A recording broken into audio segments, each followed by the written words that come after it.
Ya. Baju efod terdiri atas tutup bahu, tutup dada yang ada di sini, tutup bahu, tutup dada, dan juga ada patamnya di kepala, dan juga ikat pinggang. Dan ditambah lagi di balik tutup dada ini ada Urim sama Tumim. Di balik sini, diselip di sini ada Urim sama Tumim. Urim sama Tumim. Tapi kita harus review sedikit mengenai tutup dada.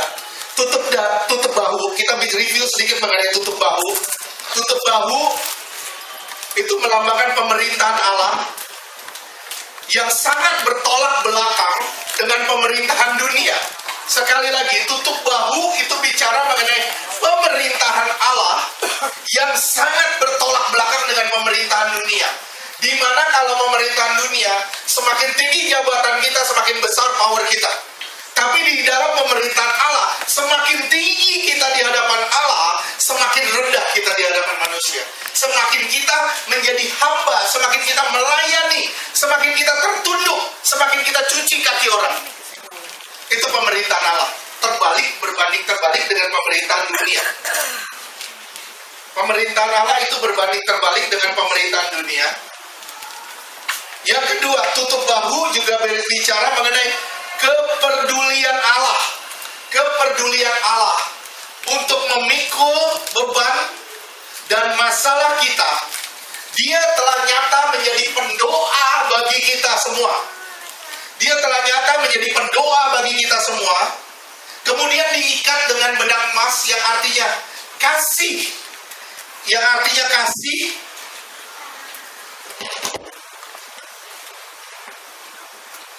Yang berarti kasih. Janji Tuhan itu murni dan diikat dengan kasih. Kepedulian Allah untuk memikul beban dan masalah saudara dan saya. Dia menjadi pendoa syafaat bagi kita. Ketika saudara bermasalah, ketika saudara lagi berada pergumulan, tanpa saudara sadar, ada satu pribadi yang sangat peduli sama saudara. Di satu sisi, dia memproses dan membentuk kita menjadi permata di hadapannya. Dan ketika kita mengalami proses pengikisan ini, pasti ada sisi daging kita yang terbuang. Dan pasti ketika kita mengalami proses ini, pasti kita mengalami sakit kedagingan kita yang terkikis. Kita belajar di situ menyangkal diri. Kita belajar di situ memikul salib. Kita belajar di situ mengikut Tuhan. Walaupun dunia menawarkan segala sesuatu yang enak buat kita, tapi Tuhan menawarkan segala sesuatu yang kekal buat kita. Mungkin tidak enak bagi daging kita, tetapi baik bagi kekekalan kita. Di sini Tuhan menawarkan kepeduliannya kepada kita semua. Tapi kalau saudara mau dibawa sama Tuhan ke hadapan Bapa di surga, saudara harus dulu menjadi batu permatanya Allah. Harus lebih dulu menjadi batu permatanya Allah. Jadi gini, saudara gak akan dibawa ke hadapan Allah Bapa di surga kalau saudara tidak pernah diproses, dibentuk menjadi batu permatanya. Tuhan gak bakal bawa batu mentah, ditaruh di pundaknya dan dibawa ke hadapan Bapa di surga. Enggak. Batu itu harus dikikis dulu, harus dibuang dulu sisi dagingnya, harus diamplas dulu sampai halus, sampai bersih, baru bisa dibawa ke hadapan Bapa di surga. Kita diikat, janji Tuhan itu murni. Kita diikat dengan kasih-Nya. Permasalahannya, seringkali kita komplain dengan beratnya beban hidup kita. Seringkali kita komplain dengan beratnya masalah-masalah yang kita hadapi. Tuhan, masalah ini Tuhan, masalah ini Tuhan, masalah ini Tuhan, masalah ini Tuhan. Sebenarnya, Tuhan telah memikul saudara di atas bahunya. Dan kadangkala ketika masalah ini terjadi, Dia setia, Dia tidak pernah akan meninggalkan saudara. Permasalahannya apa? Karena fokus saudara salah, itu yang membuat beban saudara tambah hari tambah berat. Sekali lagi, karena fokus kita salah, itu yang membuat beban kita tambah hari tambah berat. Kenapa fokus kita salah? Karena kita terus ngelihat kepada masalahnya. Akhirnya kita terjerembab di balik masalah itu. Dan kita bisa berkata, betapa besarnya masalah saya, betapa Tuhan tidak memperdulikan saya. Padahal Tuhan sedang memproses saudara untuk menjadi batu permatanya dia. Dan dengan bangga dia akan bawa saudara ke hadapan Bapa di surga. Seharusnya kalau saudara mengerti firman Tuhan, saudara akan bilang sama Tuhan, Tuhan, saya siap dibentuk dan diproses sama Tuhan. Saya tahu Tuhan tidak pernah mengizinkan pencobaan terjadi dalam hidup saya melebihi kekuatan saya. Itu yang pertama. Dan pada saat saudara mengalami pencobaan, Tuhan bilang apa? Allah tetap setia. Sebenarnya dia telah memberikan saudara jalan keluarnya. Cuman problemnya apa? Saudara tidak melihat jalan keluarnya. Yang saudara lihat hanyalah masalahnya. Itu toh, yang kita lihat adalah masalah kita, bukan jalan keluarnya. Akhirnya, kita masuk ke dalam masalah. Terus kita mengalami proses demi proses. Dan kita merasa Tuhan jahat. Prosesnya jahat banget. Tuhan kok begini, Tuhan kok begini, Tuhan kok begini. Sebenarnya Tuhan nggak ada maksud apa-apa sama kita. Tuhan hanya pengen bawa saudara menjadi murni. Saya ingat kalau air yang kotor itu mau dimurnikan, dia harus lewat beberapa penyaringan. Mungkin begitu masuk pertama, air masuk pertama itu 1 liter. Tapi begitu keluar, jadi air yang murni itu cuma 500 mili. Kenapa? Sisanya itu kotoran-kotoran. Kalau saudara mau murni, benar-benar mau murni, izinkan sisi dagingmu dihabisin. Izinkan. Kadangkala begitu kita mengalami, kita disakitin orang, kita difitnah orang, kita diomongin orang, kita dibebanin orang, segala macam. Kita bilang, Tuhan kenapa begini, Tuhan kenapa begini. Sebenarnya bukan itu maksudnya. Sebenarnya maksudnya Tuhan, kenapa saudara tidak pernah menyerahkan semua itu kepada Tuhan? Kenapa saudara tidak pernah menyerahkan masalah hidup saudara kepada Tuhan?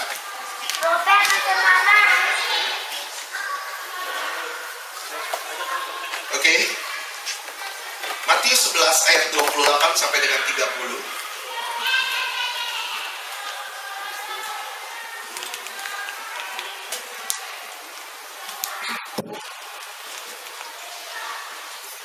Matius 11 ayat 28. Marilah kepadaku semua yang letih lesu dan berbeban berat, aku akan memberi kelegaan kepada. Ada masalah. Tuhan bilang aku akan memberi kelegaan. Terus lanjutkan. Aku akan memberi kelegaan kepada. Terus bilang. Pikulah kuk yang kupasang dan belajarlah pada. Ini lucunya.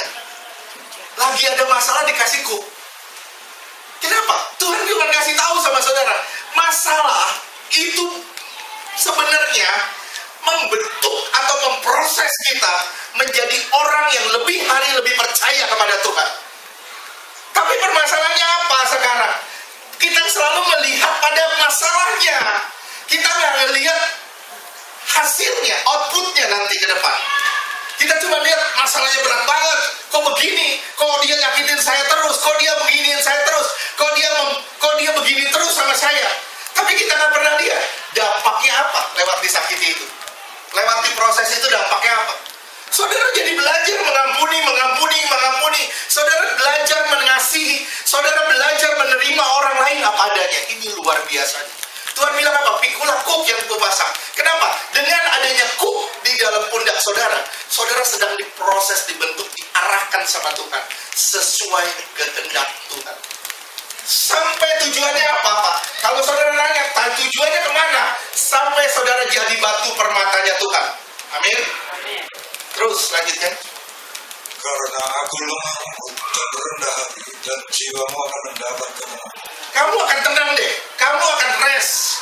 Terus.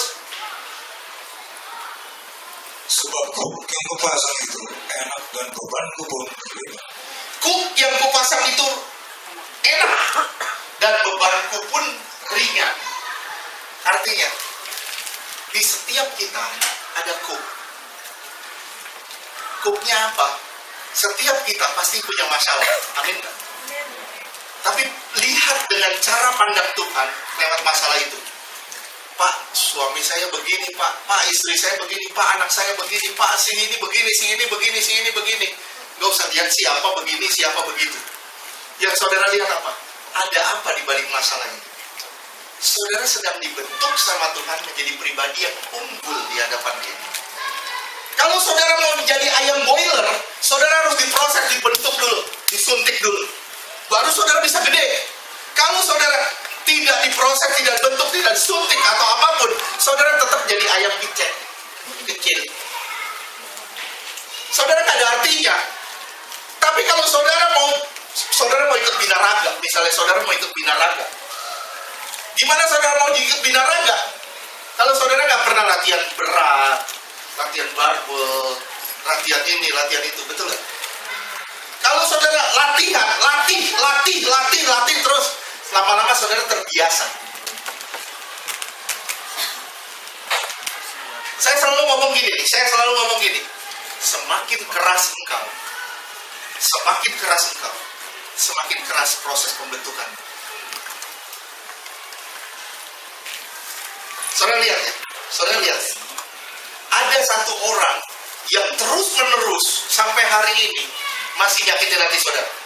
Lihat, saudara mesti tanda tanya, kenapa bisa begini? Saya mungkin bilang, masih banyak di saya yang harus dirubah. Masih banyak di diri saya yang harus diproses, harus direndahkan. Supaya apa? Supaya saya bisa menerima Dia apa adanya. Bukan saya menerima Dia adanya apa. Tapi saya belajar menerima Dia apa adanya. Akhirnya, saudara nggak akan terpengaruh dengan situasi dan kondisi, dengan perbuatan orang-orang di sekitar saudara. Yang saudara lakukan hanya satu.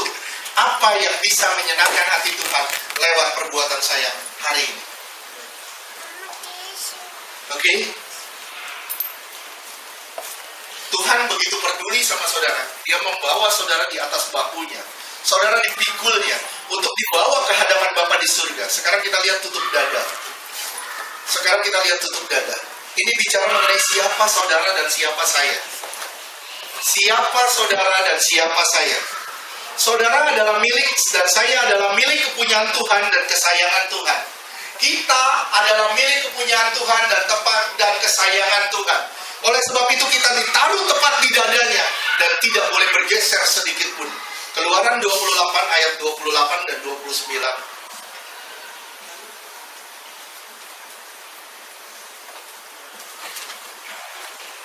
Keluaran 28. Kemudian haruslah tutup dada itu dengan gelangnya, diikatkan kepada gelang baju efod dengan memakai tali mutur, sehingga tetap di atas sabuk baju efod.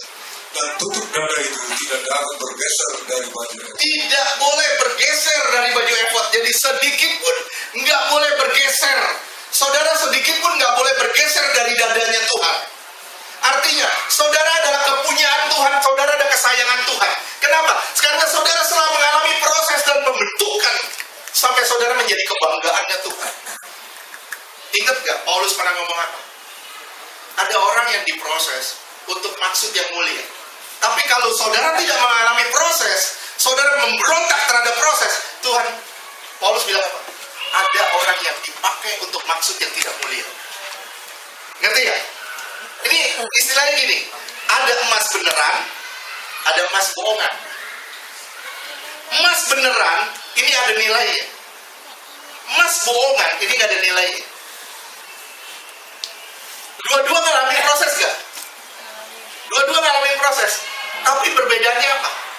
Yang satu asli, satu palsu. Saudara ngalamin proses. Tapi kalau saudara terus-menerus komplain sama Tuhan, komplain sama Tuhan, dan saudara nggak ngelihat sisi baik dari sebuah masalah, saudara menjadi barang untuk maksud yang kurang mulia. Tapi kalau saudara lagi diproses, saudara bilang gini, terima kasih Tuhan, karena ini baik buat saya. Ini menyehatkan saya, membawa saya semakin indah di hadapan Tuhan. Ayat 29. Demikianlah di atas jantungnya harus dibawa Harun nama para anak Israel pada tutup dada pernyataan keputusan apabila ia masuk ke dalam tempat kudus supaya menjadi tanda peringatan yang tetap di hadapan Tuhan. Iya. Kenapa? Saya nanya sama saudara. Kenapa di batu itu diukir nama-nama Israel? Di batu kanan ada batu yang diukir 6 nama Israel, 6 nama suku Israel. Di dada ada 12 suku Israel. Kenapa suku Israel? Kenapa nama Israel? Kenapa nggak nama yang lain? Karena Israel adalah kesayangan Tuhan, milik kepunyaan Tuhan. Coba lihat Mazmur 135 ayat keempat.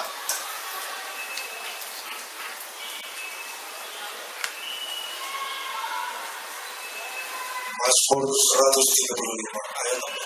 Sebab Tuhan telah memilih Yakub baginya, Israel menjadi milik kesayangannya. Israel menjadi milik kesayangannya. Sadar nggak saudaranya menjadi milik kesayangannya Tuhan? Sadar nggak nama saudara ditaruh di dadanya Tuhan, dan Tuhan akan membawa saudara ke hadapan Bapa di surga, dan Tuhan bilang tidak boleh bergeser sedikit pun dari dadaku. Begitu berharganya saudara. Tapi permasalahannya, apakah saudara telah menjadi batu permata ataukah saudara menjadi batu sandungan? Banyak orang Kristen saat ini tidak menjadi batu permata, tapi lebih banyak menjadi batu sandungan. Jujur aja. Kenapa? Orang Kristen sama orang dunia hidupnya sama kok. Dunia berdosa, orang Kristen juga berdosa. Kok gak ada bedanya? Di mana? Di mana terang yang sesungguhnya? Di mana terang yang sesungguhnya? Orang bilang, kalau kita di dalam Tuhan, kalau saudara di dalam Tuhan, harusnya saudara menyerap karakter Allah, sifat Allah, semua pola pikir Allah. Saudara serap semuanya, saudara jadi serupa dengan Allah. Tapi banyak orang Kristen mengaku di dalam, tapi sifat dan karakternya luar biasa di luar. Enggak mencerminkan orang yang ada di dalam Tuhan. Ini permasalahannya. Saudara harus ngerti kata di dalam sama di luar. Kalau saudara di dalam, artinya saudara harus serupa dengan dia. Dalam segala hal saudara harus serupa dengan dia. Tapi kalau saudara bilang saya tidak di dalam Tuhan, ya sudah, berarti memang saudara tidak seperti Tuhan.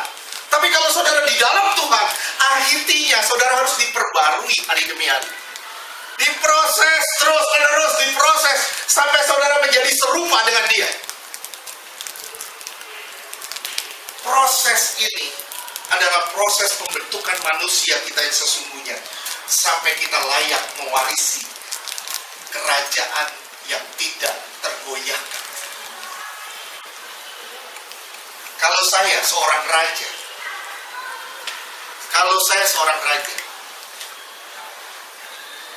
saya punya anak satu Yusak, satu Ayu. Misalnya,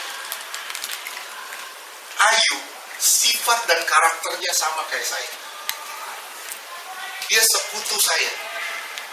Misalnya Yusak enggak, siapa yang saya warisin tahta saya? Siapa yang saya warisin tahta saya? Pasti Ayu. Nah sekarang saudara mengaku anak Tuhan. Saudara mengaku anak Tuhan. Saya tanya sama saudara, mana sifat karakter bapakmu? Nah mana sifat karakter bapakmu?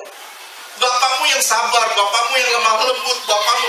Kamu sendiri kalau sedikit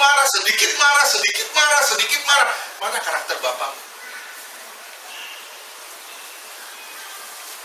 Yesus sampai pernah ngomong, sampai dia bilang gini di Yohanes 8 ayat 44, dia bilang apa? Iblislah bapak.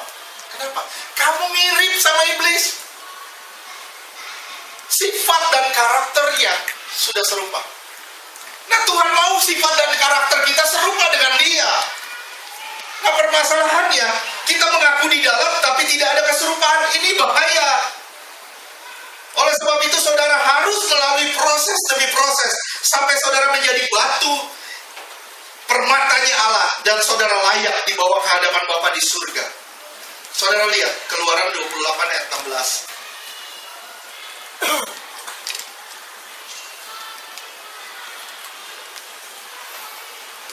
Keluaran 28 ayat 16. Haruslah itu 4 persegi, lipat 2, sejengkal panjangnya dan sejengkal lebar.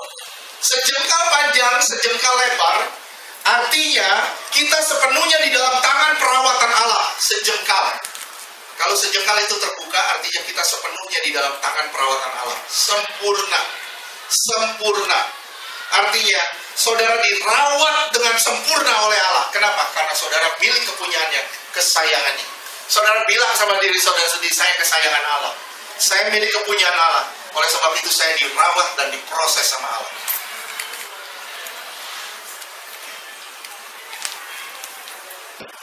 Kita nggak usah bahas lagi ayat-ayatnya.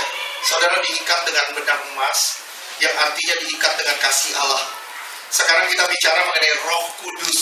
Sekarang kita bicara mengenai Roh Kudus.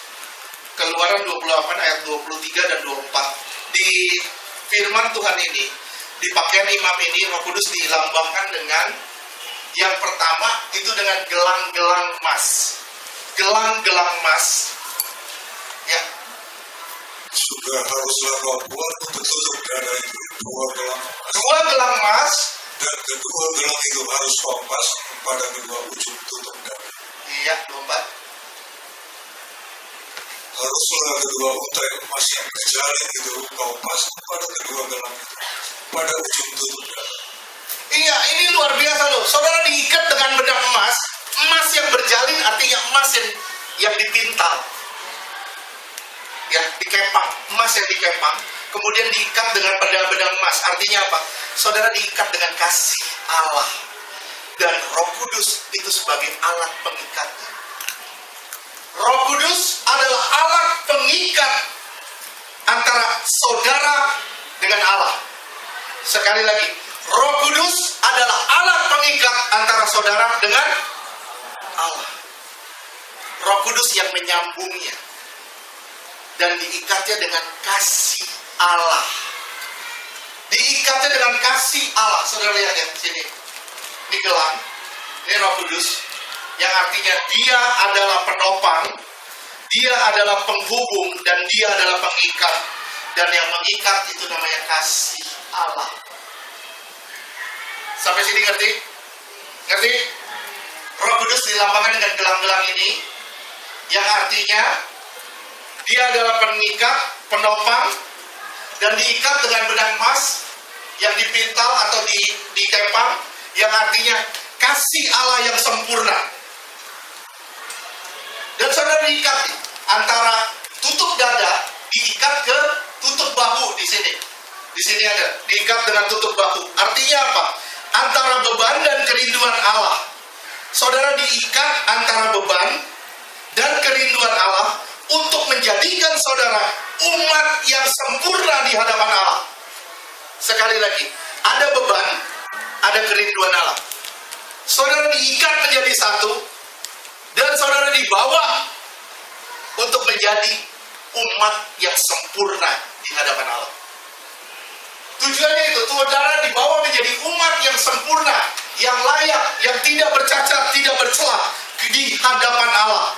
Saudara diikat dengan kuasa Roh Kudus, dengan kasih Allah, supaya saudara benar-benar menjadi manusia Kristus yang sempurna. Pengikut-pengikut Kristus yang sempurna. Saudara akan disebut man of God. Di Efesus saudara disebut man of God atau manusia-manusia Allah. Manusia secara fisik saudara manusia, tapi secara batinia, tingkah laku, perbuatan, perkataan itu seperti Allah. Dan Tuhan mau saudara sampai ke titik ini. Tapi Pak, susahnya minta ampun. Iya, betul, susah. Tapi bukan berarti nggak bisa. Yang bilang nggak bisa, itu cuma daging kita. Kalau kita mau dengar suara Tuhan, mau ikutin prosesnya Tuhan, mau ikutin kemauannya Tuhan, pasti kita bisa sampai ke titik itu. Betul? Tapi kalau saudara nggak mau ikutin prosesnya, nggak mau dengerin suaranya, saya bilang saudara nggak akan sampai ke titik situ. Kalau Kalau saudara benar-benar mau dibawa Tuhan ke hadapan Bapa di surga, aduh saya pengen deh dibawa ke hadapan Bapa di surga. Gimana ya caranya? Ikutin prosesnya. Dengerin suaranya. Teliti apa kehendak, pikiran, perasaannya. Kalau saudara sudah sampai ke titik ini, saudara pasti dibentuk, diproses menjadi sempurna, sama seperti Dia adalah sempurna. Amin. Nah, ini tujuan dari kekristenan sebenarnya. Sebelum kita lanjut, saya tanya sama saudara dulu, kenapa tutup dada ini disebut tutup dada pernyataan? Kenapa tutup dada ini disebut tutup dada pernyataan? Ada yang tahu nggak? Ada yang tahu nggak? Gak ada yang tahu? Sebenarnya pernyataan itu adalah kehendak. Saudara harus mengerti kehendak Allah. Ini proses pengembalian manusia yang lama menjadi manusia yang baru, di mana Tuhan datang ke dunia bukan sekedar menyelamatkan saudara dan saya. Sekali lagi, bukan sekedar menyelamatkan saudara dan saya. Sekali lagi saya bilang, kalau soal keselamatan, doa. Saya bilang betapa ceteknya kedatangan Tuhan dan betapa ceteknya kematian. Tapi Dia datang untuk mengembalikan posisi manusia yang sempurna, yang mengerti pikiran dan perasaan Allah, yang bisa ngontek Allah, yang bisa berhubungan dengan Allah, yang bisa benar-benar mengerti pikiran dan perasaannya. Itu pengembalian yang kematian, fungsi kedatangan dan kematian yang ke dunia. Kenapa disebut tutup dada pernyataan? Pernyataan itu artinya kehendak.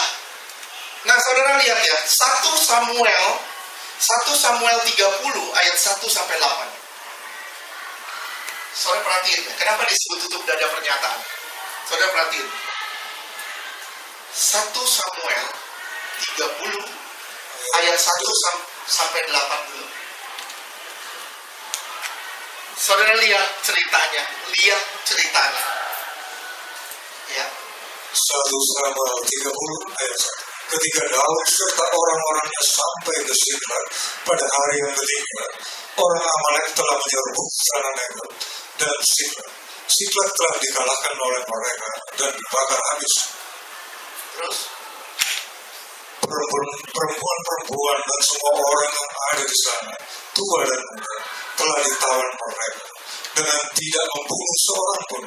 Mereka menggiring sekaliannya, kemudian meneruskan perjalanan. Ya, terus perhatikan ceritanya. Terus ketika Daud dan orang-orangnya sampai ke kota itu, tampaklah kota itu terbakar habis, dan istri mereka serta anak mereka yang laki-laki dan perempuan telah ditawan. Terus lalu menangislah Daud dan rakyat bersama-sama dengan dia dengan nyaring sampai mereka tidak kuat lagi menangis. Ada masalah. Ada masalah. Tapi gimana cara dapat jawabannya? Terus lanjut. Juga kedua istri Daud ditawan. Sampai keluarga Daud ditawan. Terus perempuan Israel dan Abigail bekas istri Nabal orang Karmel. Terus lihat. Dan Daud sangat terjepit karena rakyat mengatakan hendak melempari dia dengan batu. Daud sudah terjepit. Kenapa? Rakyatnya mau bunuh dia. Dia sudah bermasalah nih. Terus seluruh rakyat itu telah pedih hati masing-masing karena anaknya laki-laki dan perempuan. Tetapi Daud menguatkan kepercayaannya kepada Tuhan Allah. Terus setuju. Lalu Daud memberi perintah kepada imam Abiatar bin Ahimelek, bawalah efod itu kepadaku. Maka Abiatar membawa efod itu kepada Daud. Dia pakai baju efod itu. Terus kemudian bertanyalah Daud kepada Tuhan, katanya, haruskah aku mengajar gerombolan itu? Udah kalah nih. Ini udah kalah nih. Posisi udah kalah.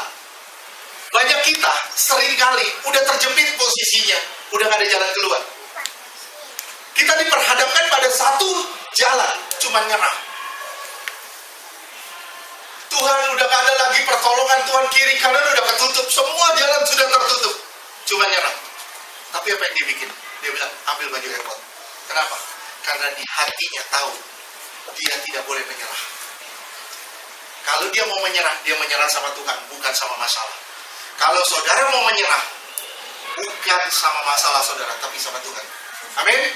Terus lanjutkan. Akan dapatkan mereka ke susu, dan ia berfirman kepadanya, kejarlah, sebab sesungguhnya engkau akan dapat menyusul mereka dan melepaskan para tawanan.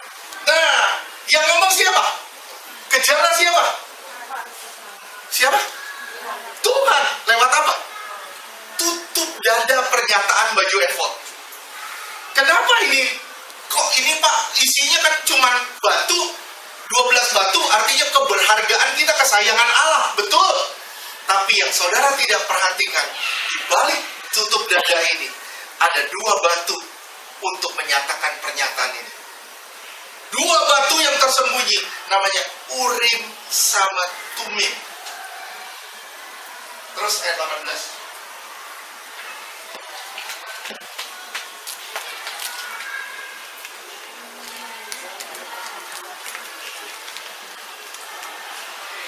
Enggak, tetap ayat 18 ini. Ini ayat 18. Loncat langsung ke 18. Ya. Daud melepaskan semua apa yang dirampas oleh orang Amalek itu. Juga kedua istrinya dapat dilepaskan Daud. Ayat 19.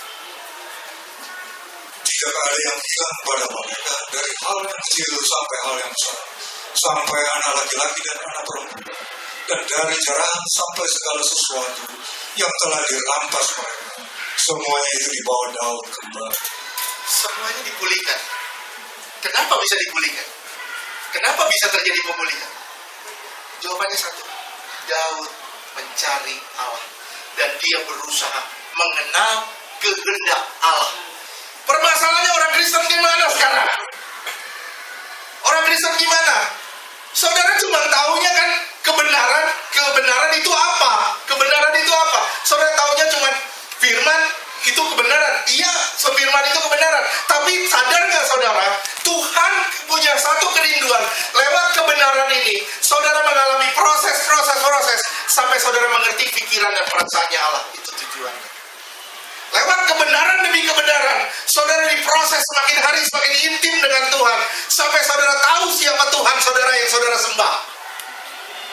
Jadi saudara bukan hanya beribadah ke gereja, saudara seminggu sekali saudara datang ke gereja, atau saudara rajin ikut persekutuan.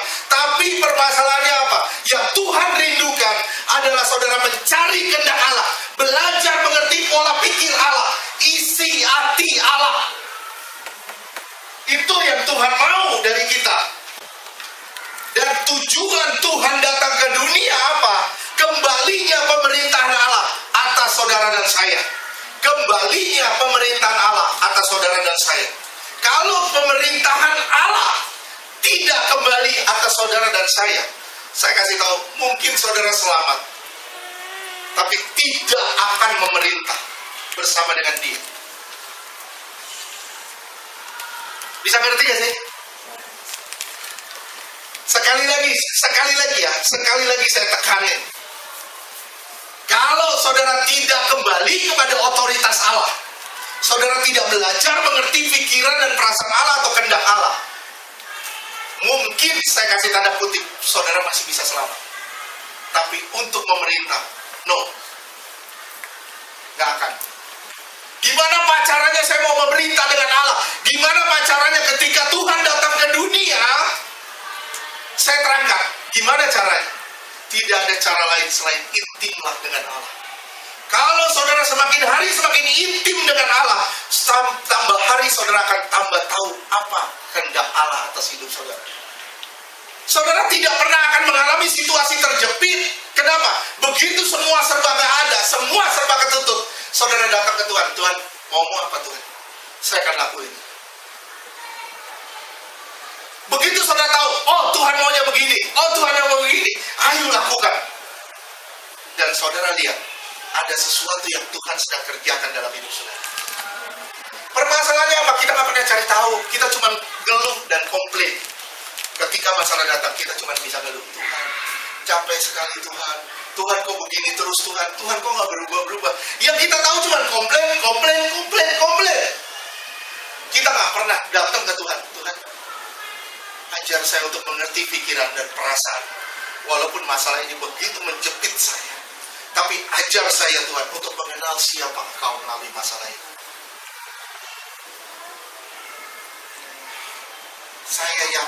Saya yakin kalau saudara sampai ke titik ini, saudara akan jadi biji mata Allah. Saudara akan sampai ke titik saudara menjadi permata-permata Allah yang dengan bangga dia akan bawa ke hadapan Bapa di surga. Saudara lewatin proses demi proses. Sekarang kita belajar mengenai Urim dan Tumim. Ada gambar? Urim dan Tumim. Oke, gambar ini dilalui, gambar tutup dada aja.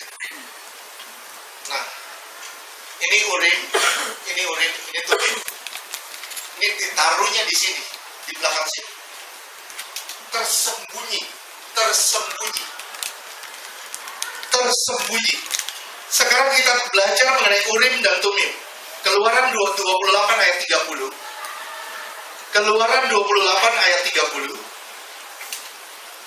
Keluaran 28 ayat 30.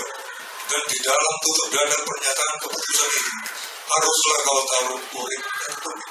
Haruslah kau taruh Urim dan Tumim. Terus? Haruslah itu di atas jantung Harun apabila ia masuk menghadap Tuhan. Dan Harun harus tetap membawa keputusan bagi orang Israel di atas jantungnya di hadapan Tuhan. Ini luar biasa loh. Sebenarnya saudara baca ini, saudara langsung ngerti. Apa?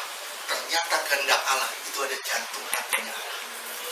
Kehendak Allah adalah pikiran dan perasaan Allah yang diterjemahkan phroneo atau hati nurani Allah. Phroneo atau hati nurani Allah itu ada di jantung Allah. Nah sekarang pertanyaan saya sama saudara, saudara pernah nggak cari tahu kehendak Allah? Pernah nggak saudara benar-benar kontak dengan Allah? Saudara menyentuh Allah sampai saudara tahu ini rencana Allah atas hidup saya.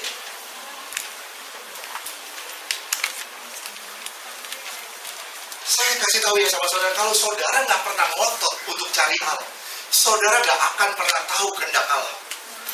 Sekali lagi, kalau saudara nggak pernah ngotot untuk mendekat sama Allah, intim dengan Allah, saudara nggak akan tahu kehendak Allah. Kenapa? Kenapa saya bilang saudara harus ngotot? Kenapa saudara bilang saudara harus ngotot? Kenapa? Karena kehendak Allah itu tersembunyi.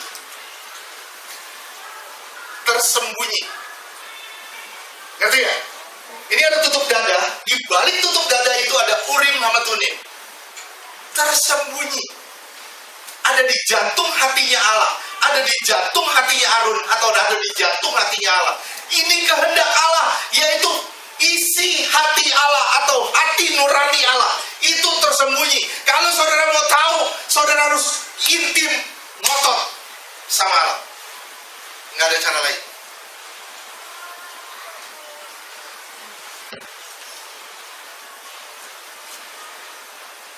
Pernah nggak saudara istilah gini?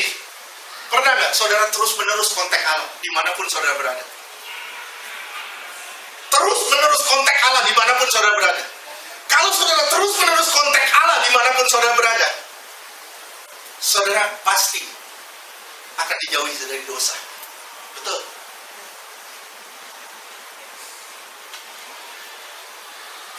Betul. Saya waktu itu pernah ngomong sama anak youth, saya bilang gini, kalau ada anak-anak youth mau tanya saya, Pak, ciuman boleh nggak? Saya bilang gini, kalau 3 cm dan 5 cm dari bibir, bilang, Tuhan, apakah ini berkenan?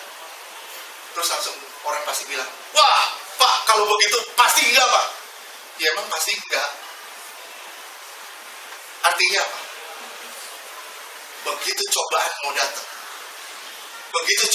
datang, saudara langsung bilang, Tuhan, saya mengasihi engkau lebih dari segalanya. Saya masih bilang, no, sama dosa. Tidak sama dosa. Kenapa? Karena kasih Allah telah memenuhi hidup saudara. Orang mau bikin saudara macam-macam, orang mau sodorin saudara yang aneh-aneh. Saudara pasti bilang, enggak. Kenapa? Karena saya telah mencintai Allah lebih dari diri saya sendiri. Orang yang mencintai Allah lebih dari dirinya sendiri, orang ini yang pasti bukan hanya tidak berbuat dosa, tapi tidak bisa berbuat dosa.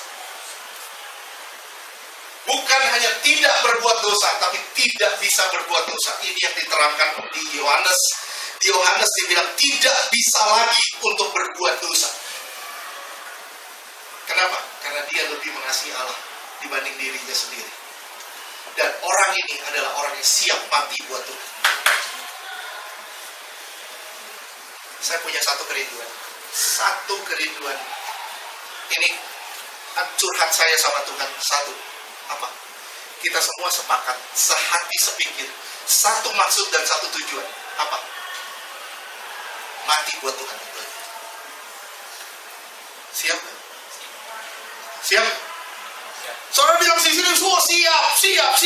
Ayo, begitu keluar, saudara ditawarin dosa. Siap mati buat Tuhan. Siap gak bilang enggak sama dosa? Jangan cuma siap-siap aja. Begitu keluar itu ujiannya. Soalnya di dalam diajarin cuma 2 jam. Begitu keluar itu 22 jam. Saudara disakitin orang, siap gak saudara bilang, Tuhan saya siap mengampuni dia, apapun yang dia lakukan. Saudara difitnah orang, saudara bilang saya tetap mengasihi dia, apapun yang dia lakukan. Saudara bikin apapun sama orang, saudara tetap bilang, saya tetap mengasihi dia, apapun yang dia perbuat sama saya. Walaupun harga diri saya taruhan, walaupun nama baik saya taruhan, nggak apa-apa Tuhan. Yang penting, beri saya kekuatan untuk melewati proses itu. Ini kemauan Tuhan, ini kerinduan Tuhan. Sekarang kita lihat Urim apa Tumim. Urim itu artinya terang atau api. Saudara bisa catat, Urim itu artinya terang atau api. Saudara bisa lihat di Matius 3 ayat 11.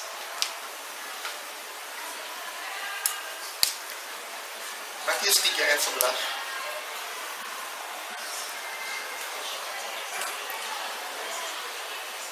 Matius 3 ayat 11. Aku membaptis kamu dengan air sebagai tanda pertobatan. Tetapi dia yang datang kemudian daripadaku lebih berkuasa daripadaku, dan aku tidak layak melepaskan kasurnya. Ia akan membaptiskan kamu dengan Roh Kudus dan dengan api. Kamu akan dibaptis dengan api, dengan Roh Kudus dan api. Artinya apa? Api Roh Kudus yang ada di dalammu akan membakar semua sisi dagingmu. Engkau akan mengalami penderitaan demi penderitaan daging. Sekali lagi, engkau akan mengalami penderitaan daging ketika Roh Kudus masuk ke dalammu. Tapi permasalahannya apa? Banyak orang Kristen tidak rela mengalami penderitaan daging. Tidak rela mengalami penderitaan daging, tidak rela difitnah, tidak rela disakiti, tidak rela berkata tidak sama dosa. Ini kalau didiamin, ini akan jadi orang Kristen gampangan nantinya. 2 Petrus 1 ayat 19 sampai dengan 21.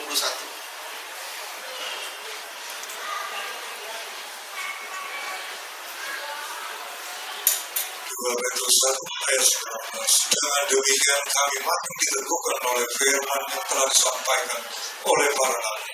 Alangkah baiknya kalau kamu memperhatikannya sama seperti memperhatikan pelita yang bercahaya di tempat yang gelap sampai fajar menyingsing dan bintang timur terbit bersinar di dalam hatimu. Iya, sama seperti kamu memperhatikan pelita yang tetap menyala. Terus ayat 20. Yang terutama harus kamu ketahui ialah bahwa nubuat dalam kitab suci tidak boleh ditafsirkan menurut kehendak sendiri. Tidak boleh ditafsirkan menurut kehendak sendiri. Jadi firman Tuhan itu nggak bisa cuma-cuma. Saudara harus kontekstual. Terus lanjutkan. Sebab tidak pernah nubuat dihasilkan oleh kehendak manusia, tetapi oleh dorongan Roh Kudus. orang-orang berbicara atas nama.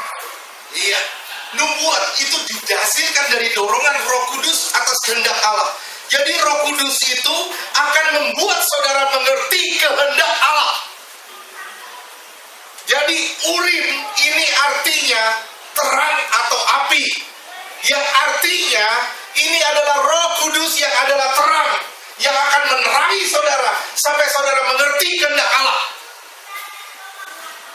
Urim ini menandakan Roh Kudus yang adalah terang atau api, yang akan membuat saudara terbakar kedagingan dan saudara mengerti kehendak Allah. Sekali lagi, Urim adalah Roh Kudus yang tandanya adalah api, yang akan membuat saudara terbakar daging saudara dan membuat saudara mengerti kehendak Allah. Kehendak Allah itu berbeda dengan kehendak daging. Kehendak Allah itu justru mematikan daging. Tapi kehendak daging itu melawan kehendak Allah. Jadi siapakah yang kita mau turuti? Sekarang kita lihat Tumim. Tumim itu artinya sempurna. Tumim artinya sempurna atau kebenaran yang sempurna. Yohanes 16 ayat 13 dan 14. Yohanes 16 ayat 13. Tetapi apabila ia datang, yaitu Roh kebenaran, ia akan memimpin kamu ke dalam seluruh kebenaran. Sebab ia tidak akan berkata-kata dari dirinya sendiri, tetapi segala sesuatu yang didengarnya, itulah yang akan dikatakan, dan ia akan memberitakan kepadamu hal-hal yang akan datang. Dia akan memimpin kamu pada segala kebenaran. Inilah kebenaran yang sempurna. Fungsi Roh Kudus adalah mematikan daging saudara. Fungsi Roh Kudus akan memberitahu kehendak Allah. Dan fungsi Roh Kudus akan membuat saudara masuk di dalam kebenaran yang sempurna. Sekarang Yohanes 14 ayat 16 dan 17. Yohanes 14 ayat 16. Aku akan meminta kepada Bapa, dan ia akan memberikan kepadamu seorang penolong yang lain, supaya ia menyertai kamu selama-lamanya. Iya, dia akan menyertai kamu sampai selama-lamanya. Terus, ayat 17. Yaitu Roh kebenaran. Dialah Roh kebenaran, dialah kebenaran yang sempurna, yang akan membuat kamu mengerti kehendak dan pikiran dan perasaan Allah. Terus, dunia tidak dapat menerima dia. Dunia tidak akan menerima dia. Kenapa? Karena keinginan dunia adalah menyenangkan daging, tapi keinginan Roh Kudus adalah mematikan daging. Terus, sebab dunia tidak melihat dia dan tidak mengenal dia, tetapi kamu mengenal dia, sebab ia menyertai kamu dan akan diam di dalam kamu. Sekarang lihat gambar tutup dada.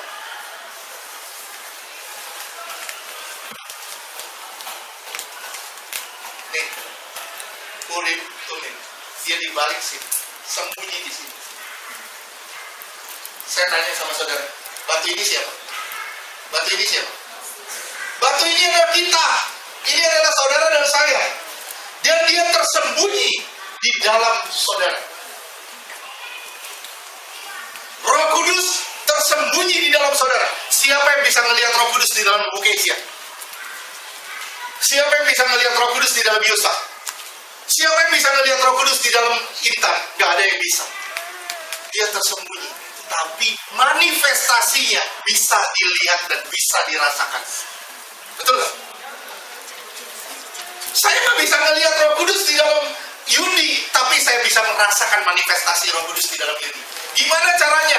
Saya merasakan kasih Allah mengalir dalam diri saya melalui Yundi. Saya bisa merasakan kasih Kristus mengalir dalam diri saya melalui Ayub.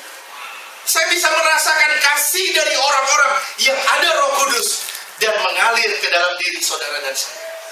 Dia tersembunyi, jelip di dalam, dia gak kelihatan, tapi dia harus dieksplor, harus dicari, harus digali sampai saudara mengenal pikiran dan perasaan Allah. Saudara tahu kehendak Allah, saudara matiin daging saudara.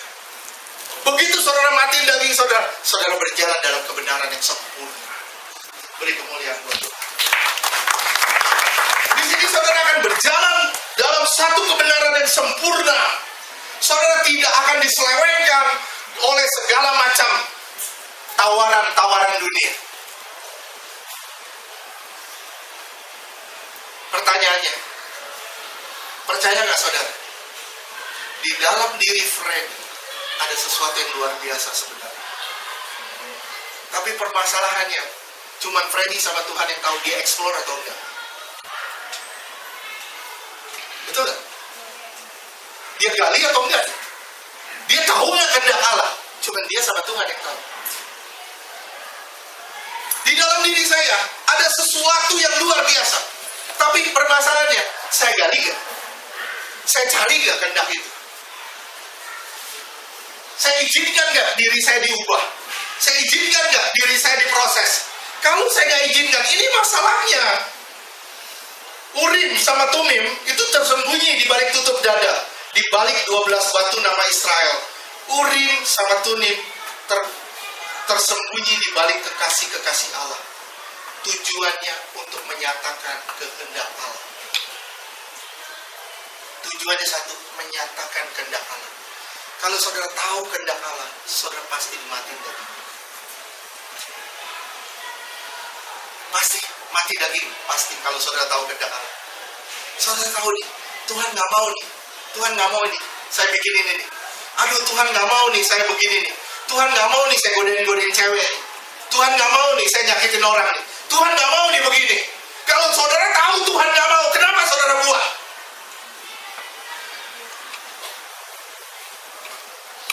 Saya cuma bilang, saudara tahu atau saudara nggak tahu?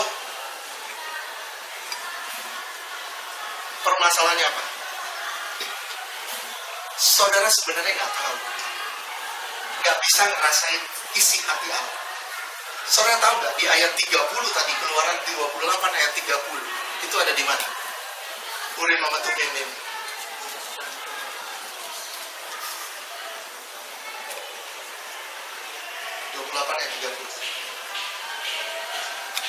Keluaran 28 ayat 3. Dan di dalam tutup dada pernyataan keputusan itu haruslah kau tahu Urim dan Tumim. Haruslah itu di atas jantung Harun. Di atas jantung Harun. Artinya kehendak Allah itu perasaan Allah. Ngerti gak sih? Kehendak Allah itu perasaan Allah. Berarti kalau saudara melanggar kehendak Allah, siapa yang saudara sakiti? Siapa yang saudara lukai? Isi hati Allah saudara tusuk. Bisa ngerasain enggak? Kalau kesayangan saudara, saudara punya kesayangan kan? Misalnya saudara punya anak yang saudara sayang, misalnya saudara punya mama atau punya papa yang saudara sayang, dan itu disakiti.